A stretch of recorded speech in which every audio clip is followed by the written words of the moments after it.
Welcome back sa ating FB page na Free Reviewers with Leonalyn at sa ating YouTube channel na Solving Math with Leonalyn. So dito naman tayo sa conversion.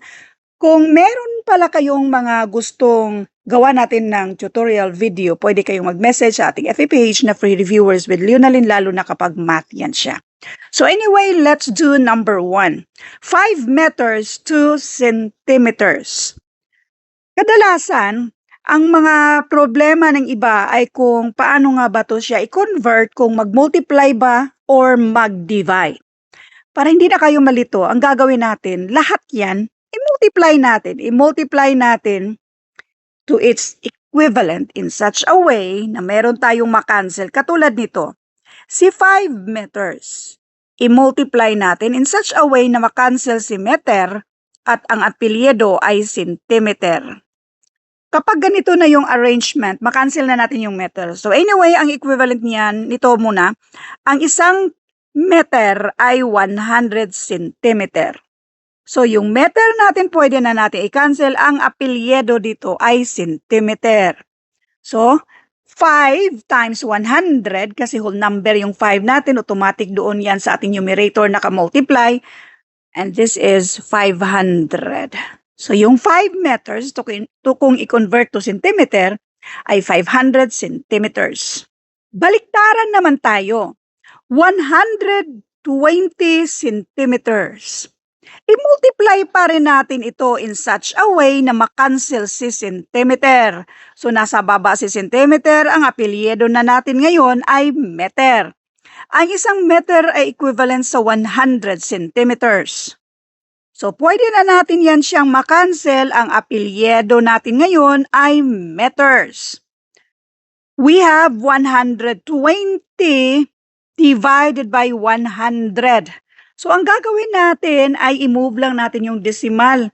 Dalawa kasi meron tayong dalawang zero dyan. So, therefore, this is 1, 2. In other words, 1 point. This is 1.2 meters. Bali, kapag itong 120 na i-divide natin sa 100, since dalawa yung 0, i-move lang natin ba 1, 2, and that is 1.2. Number 3, 3 kilometers to meters. Ganon pa rin ang gagawin natin.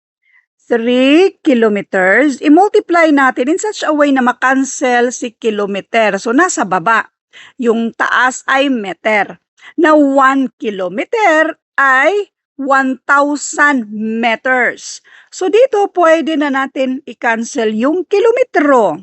So, i-cancel natin yan. Ang apelyido natin ngayon ay meters. 3 times 1,000 and this is 3,000. In other words, ang pinakasimple lang naman, kung 3 kilometers to meters, dagdagan mo lang ng 3 zero. 2,500 meters to kilometers. So, i-multiply pa rin natin yan siya in such a way na makancel itong meters. So, nasa baba, nasa taas si kilometro kasi yan yung gusto nating i-apelyido dito. Ang isang kilometro ay katumbas sa 1,000 meters. So, ngayon, pwede na natin yan siyang makancel. Ang apelyido natin ngayon ay kilometro. So, we have 2,500 divided by 1,000. Ang pinakamadali lang naman nito ay 1, 2, 3. Tatlo yung 0. So, this is 1, 2, 3. Move natin 3 times to the left. Kaya ang sagot dito ay 2.5 kilometers. Next, number 5. 8 inches to feet. Ganun pa rin ang gagawin natin. Si 8 inches, i-multiply natin in such a way na makancel si inches.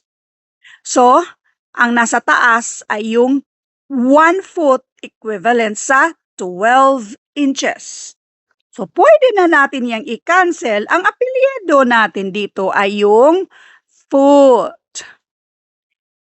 8 times 1, that is 8. Kopyahin lang si 12. Now, we have 8 over 12 foot. Masimplify natin ito by finding the greatest common factor, which is 4. 8 divided by 4, and that is 2. 12 divided by 4 equals 3. Kaya ang sagot dito, 2/3 foot. Thank you for watching and all. I hope na meron kayong natutunan sa videong ito. Thank you and God bless.